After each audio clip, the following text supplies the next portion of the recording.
sasabay ka lang, kukuha ka ng magandang alon, tapos rides lang.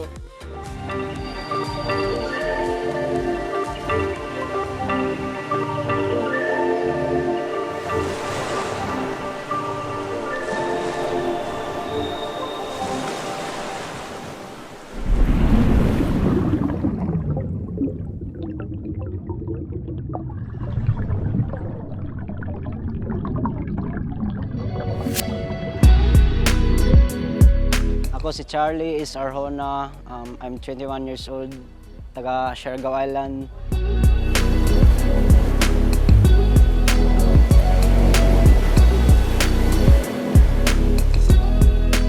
Nagsimula pa ako nung 6 years old pa po ako.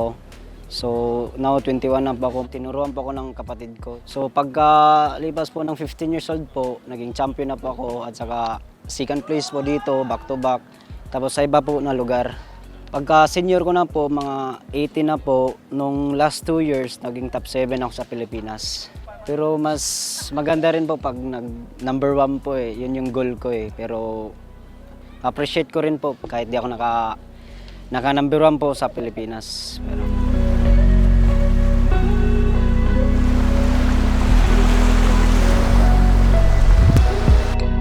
Ako po pala si Joseph Baginaon, 24 years old. Nagsimula po ako nag-surfing since elementary days pa lang po.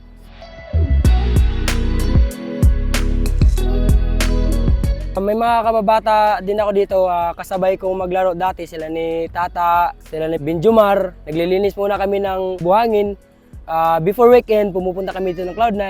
Naghihiram kay Boss Andrew. Nung simula pang maliit kami, sila yung nagpapahiram sa amin ng board.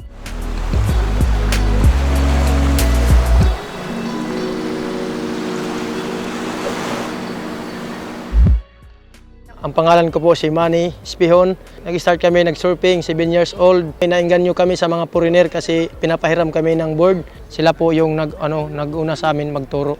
So hindi yung madali. So, kasi nakasalalay yung sa alon. Pagkuha mo ng alon, pag pangit yung alon, wala ring magagawa ka ng tricks. So sobrang hirap. Sa minsan, hindi kami mag-surf kung sobrang laki ng alon. Yung yung kaya lang, yung malinis lang na alon.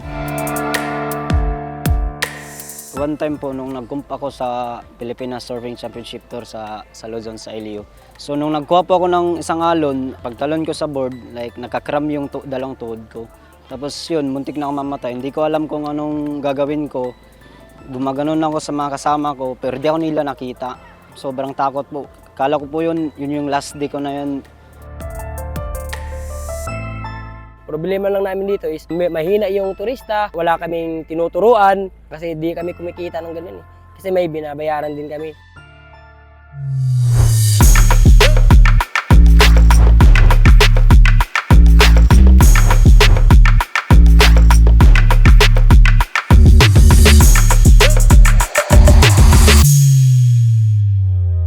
Papayo ko lang sa kanila, laban lang. So hindi yung madali, pero kailangan lang ng inspirasyon. Lalong tumatagal, mape-perfect mo lang habang practice lang ng practice.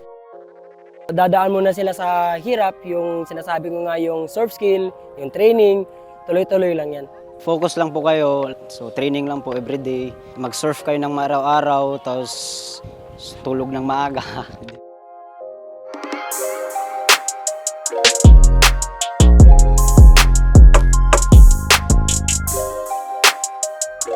I am Ervin Bendanilio, the tourism officer of DAPA. Siargao being the tourism hub in the Philippines, PPA of course, International Cruise Port in DAPA of course, in Hubang, will play a vital role in promoting and increasing the influx of tourists in Siargao Island. Come to Siargao because we have a lot more to offer to you, not just the activities, the destinations, but of course the people. And we have the port, the International Cruise Port in Hubang. Kung hindi dahil sa turista, hindi kami kikita ng pagtuturo ng surfing. Laking pasalamat din namin sa turista na dumayo sila dito sa Siargao para makita yung ganda ng isla. Mahalaga po sa amin talaga yung tourist kasi kung wala yung tourist, wala kaming panghanap buhay dito sa Siargao. Maraming salamat sa paggawa ng cruise ship terminal, lalong makilala ang surfing capital from Philippines dito sa Siargao. Mahalaga rin po sa amin kasi tinuturuan po namin sila kung paano mag-surf. Makakita rin kami niyan eh. Sa akin kasi wala na yung mama ko eh, so ako na yung bumubuhay sa sarili ko. Salamat sa Diyos kasi natuto ako mag-surf, so natuto rin ako humanap ng buhay ng surfing.